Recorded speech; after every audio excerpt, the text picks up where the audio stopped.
The text messaging part of Grower's Edge is very handy because every day I'll receive a text that shows me where the best local market is.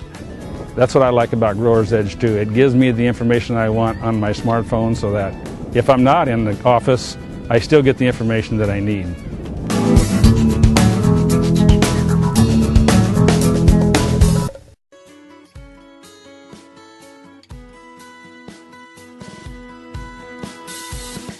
Good afternoon and welcome to GrainTV. It's June 21st, 2013. To my left is Logan Burgess and I'm Brock Shimbano.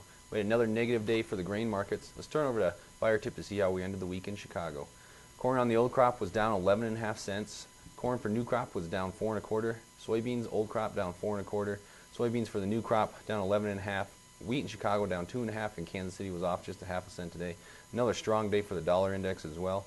You know, Logan, we did have another negative day across the board for the grain markets. What do you make of today's trade? Yeah, you know, it kind of seemed like a continuation of what we saw yesterday in the grains. You know, some general weakness there, certainly helping things out and helping prices move lower, I think, was, as you mentioned, another strong day for the dollar index. Take a look here at a daily chart here for that September dollar index contract.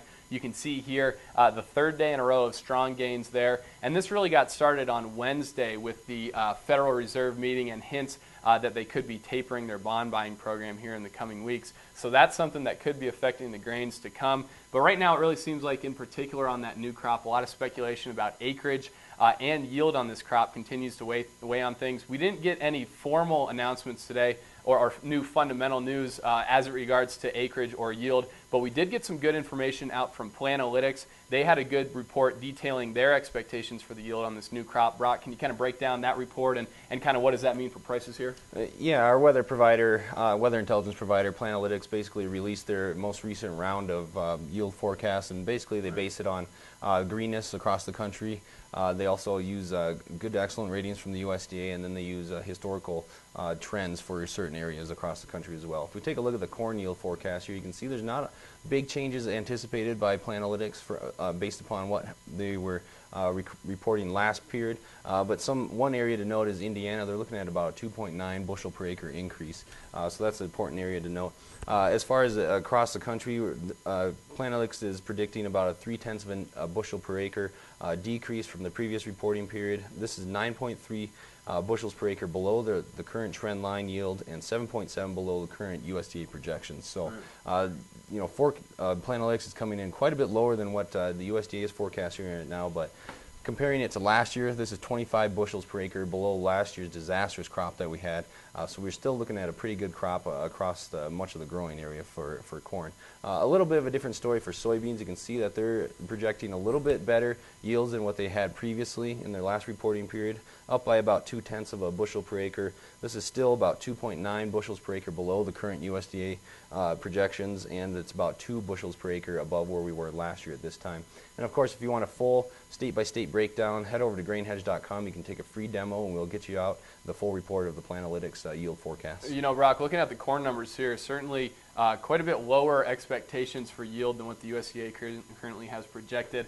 You know, in my mind, that seems like it certainly could support grain prices here to come. And last year, Planalytics did a pretty good job projecting final yield pretty early in the growing season. Certainly, we still have a lot of time left to go, but looking at kind of where we are right now on that DS13 corn contract, what would you expect this to support things here moving forward?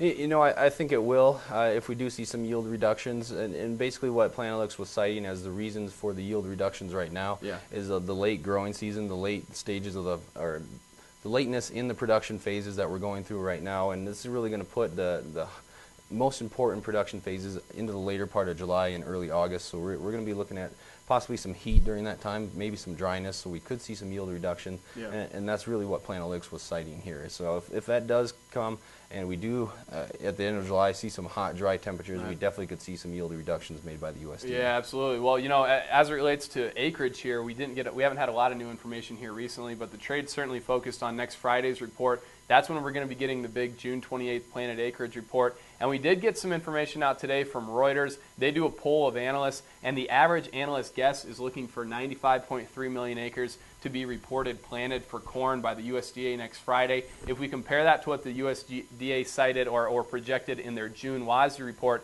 That's about 2 million acres lower than that. So certainly the trade is looking for substantial acreage cuts in next Friday's numbers. And if you look at private analysts within that group, there's even some big names looking for planted acreage numbers in the low 94 million acres. So certainly in my mind, that's going to support prices. If we see, an acreage number below 94.5 million acres, I think that would support the trade on Friday and moving forward. But we're going to have to wait and see what the USDA does project next Friday. Next week, we're going to be really focused on expectations coming into that report. And on that day, we're going to be getting quarterly grain stocks as well. So it will be a busy week for the grain market. But in general, today certainly saw a lot of weakness across the board.